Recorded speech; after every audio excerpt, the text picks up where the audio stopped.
A vice-presidente Kamala Harris está na Berlinda, pois os legisladores observaram que ela ainda não visitou a fronteira, apesar de ser a pessoa responsável.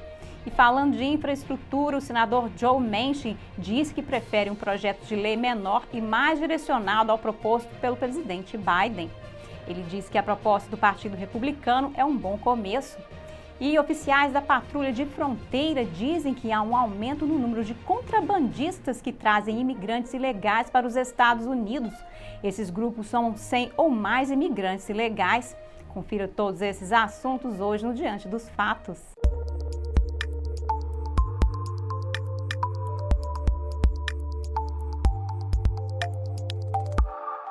Olá, bem-vindo ao Diante dos Fatos. Eu sou Marina Dalila. Muitos eventos estão acontecendo na fronteira, mas primeiro vamos falar sobre infraestrutura. Enquanto Biden trabalha para obter apoio bipartidário para o pacote de infraestrutura, ele precisará convencer o democrata moderado, o senador Manchin, a ficar do lado dos democratas contra os republicanos. Ele precisaria de todo o apoio de 50 democratas para contornar os republicanos usando o processo de orçamento do Senado, ou seja, utilizando o mesmo artifício do cobiçado pacote de alívio de 1,9 trilhões que já foi aprovado.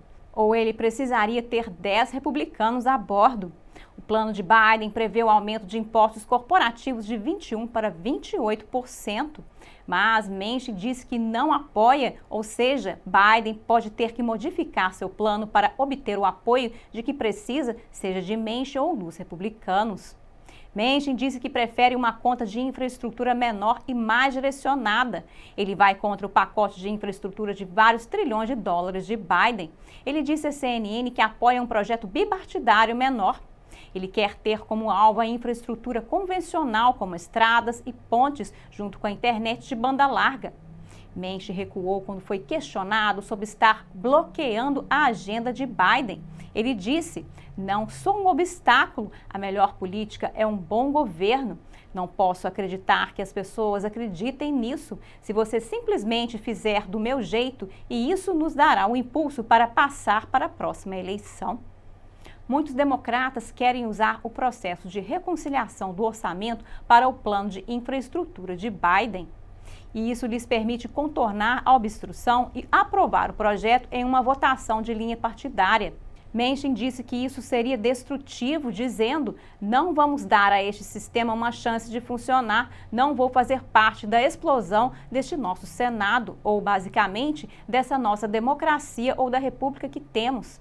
Não vamos dar a este sistema uma chance de funcionar." Manchin disse que está feliz que os republicanos tenham feito uma proposta. Ele disse que tem apoio bipartidário. Manchin detém grande poder no Senado dividido. Na divisão 50-50 do Senado, Manchin é visto como um voto decisivo. Ele pode bloquear sozinho os projetos de lei dos democratas, juntando-se aos republicanos e mantendo a obstrução. Com Manchin se opondo ao plano de infraestrutura de Biden, ele não pode decolar. Na semana passada, Manchin parecia discordar do que constitui infraestrutura. Ele disse em uma entrevista coletiva: "O que achamos que é a maior necessidade que temos agora, que pode ser feita de forma bipartidária, é a infraestrutura convencional, seja água, esgoto, estradas, pontes, internet, coisas que sabemos que precisam ser consertadas, que sejam consertadas."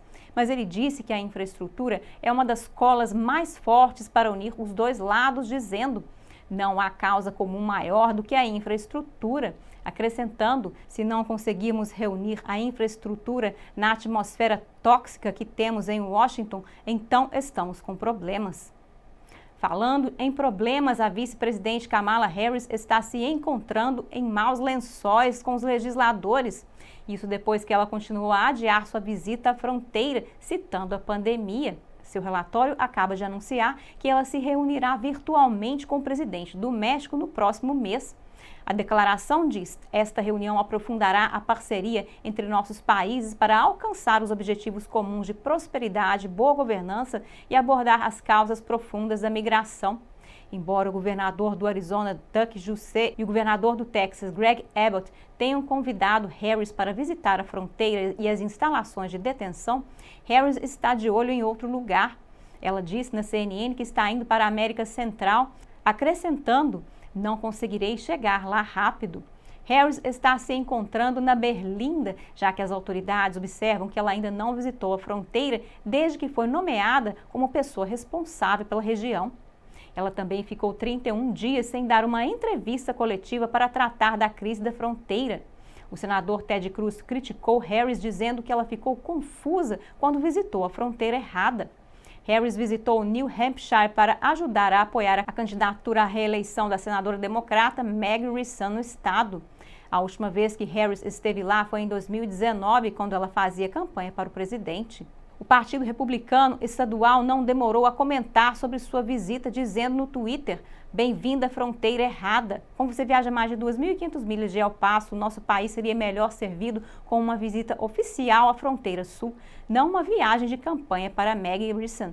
E o representante do Texas, Troy Nehls, criticou a vice-presidente na Fox Friends no fim de semana, dizendo: "Coronavírus é a desculpa que este governo vai usar e olhe para ela. Ela tem viajado por todo o país, indo a todos os diferentes estados azuis, falando sobre este plano de infraestrutura e tudo mais. Então não é Covid, Kamala. Você sabe disso." Ele passou a sugerir que Harris não está visitando a fronteira porque ela está em negação total. Ele disse que ela precisa colocar a América em primeiro lugar e que a fronteira tem uma solução fácil: voltar às políticas de Trump. Ele ainda está a pedir conselhos ao ex-presidente Trump sobre como proteger a fronteira, dizendo que ele diria a ela para voltar à política de permanecer no México e se livrar do método de reter e soltar e terminar o muro. Nehls prosseguiu dizendo: "É assim que resolvemos este problema e isso poderia ser feito hoje." A Casa Branca discorda das críticas, dizendo que ela é responsável por combater a causa raiz, não a fronteira em si. Harris disse recentemente: "Fui solicitada para liderar a questão de lidar com as causas básicas no Triângulo Norte, semelhante ao que o então vice-presidente fez há muitos anos." Acrescentando: "Mas vou dizer que essas são questões que não serão abordadas durante a noite." Mas alguns observaram que o governo Biden continua a negar que haja uma crise na fronteira, mas não tem escrúpulos em ir atrás da pobreza e do clima na América Central. Harris disse recentemente que a causa do aumento da fronteira é devido ao clima, chamando a situação de complexa, acrescentando que o problema era a abordagem das causas profundas e agudas da migração para fora daquela região, as razões pelas quais as pessoas fogem. Essas questões são extensos danos causados por tempestades devido ao clima extremo. Estamos olhando para uma seca em uma região onde a agricultura é uma das bases mais tradicionalmente importantes para a sua economia. Estamos observando o que está acontecendo em termos de escassez de alimentos em decorrência disso e, de fato, da incrível insegurança alimentar que chamávamos de fome de insegurança alimentar, disse ela. O governo Biden já estava considerando enviar dinheiro para os países da América Central. Isso ajudaria a reduzir os problemas econômicos, os quais seriam uma das principais motivações para seus cidadãos partirem para os Estados Unidos. A coordenadora da fronteira sul da Casa Branca, Roberta Jacobson, disse a Reuters em uma entrevista exclusiva: "Estamos analisando todas as opções produtivas para abordar tanto as razões econômicas pelas quais as pessoas podem estar migrando, quanto as razões de proteção e segurança." O programa seria direcionado a pessoas na região do Triângulo Norte da Guatemala, Honduras e El Salvador, mas ela não disse quem exatamente iria receber o dinheiro. E o líder republicano da Câmara, Kevin McCarthy, respondeu. Ele criticou os planos do presidente Biden de enviar dinheiro para a América Central. McCarthy tuitou: "O presidente Biden quer tentar comprar nossa saída de sua crise da fronteira com o dinheiro do contribuinte. O governo gasta 60 milhões de dólares por semana e agora quer lançar um programa de transferência de renda na América Central." Ele disse que isso insulta os milhões de americanos que estão desempregados no momento. Enquanto isso, Roberta deve se aposentar de seu cargo no final de abril, de acordo com a Casa Branca, seguindo seu compromisso inicial de servir nos 100 primeiros dias da administração Biden. A embaixadora se aposentará de sua função como coordenadora no final deste mês.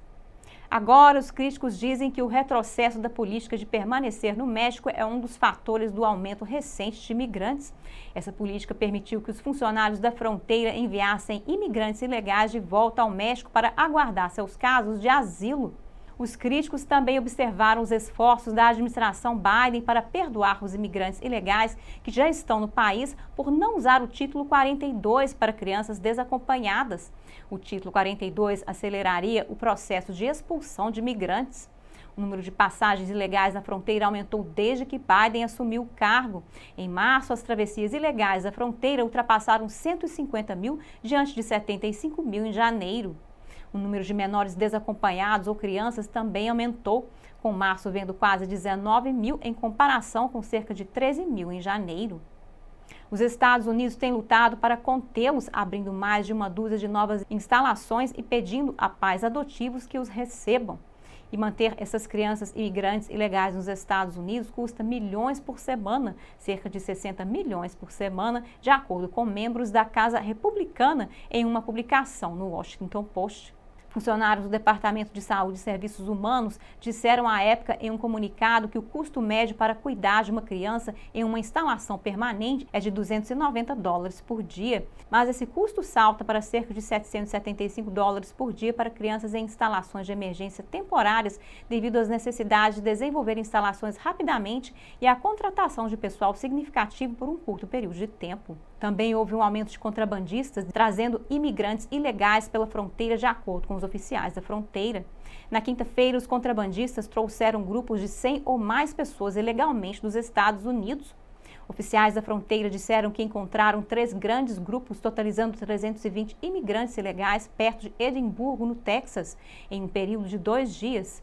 Os grupos eram constituídos por 229 familiares, 86 menores migrantes não acompanhados e 5 adultos solteiros. As autoridades observaram no comunicado, mesmo com a disseminação do vírus da Covid-19, os contrabandistas humanos continuam a efetuar essas tentativas descaradas sem levar em conta as vidas que colocam em perigo nem a saúde dos cidadãos de nossa grande nação. O chefe da patrulha do CBP no Vale do Rio Grande disse este ano: os agentes encontraram 44 grupos de 100 ou mais pessoas. A maioria desses grandes grupos é composta por familiares e crianças desacompanhadas.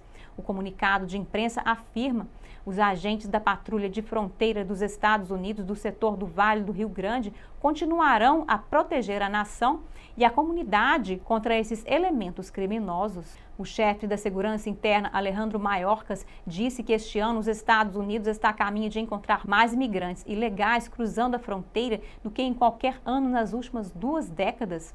Também houve um aumento na passagem de crianças migrantes desacompanhadas. O presidente do Conselho Nacional de Patrulha da Fronteira, Brandon Judge, disse à Fox News recentemente que a situação na fronteira se qualifica como uma crise. Os republicanos dizem que as medidas de Biden para rescindir as políticas de imigração da era Trump serviram essencialmente como um tapete de boas-vindas para os imigrantes ilegais, pois o presidente Biden desfez mais de 12 políticas de imigração que o presidente Trump estabeleceu para conter a imigração ilegal. Em seu primeiro dia no cargo, Biden assinou ordens executivas revertendo várias das políticas de imigração do governo Trump. Ele disse que quer legalizar 11 milhões de imigrantes ilegais. Especialistas dizem que as políticas de imigração de Biden estão atraindo migrantes e gerando uma crise. Biden disse que não há crise na fronteira. Ele disse: nós seremos capazes de lidar com isso. Por hoje é só no Diante dos Fatos. Obrigada por assistir e até a próxima.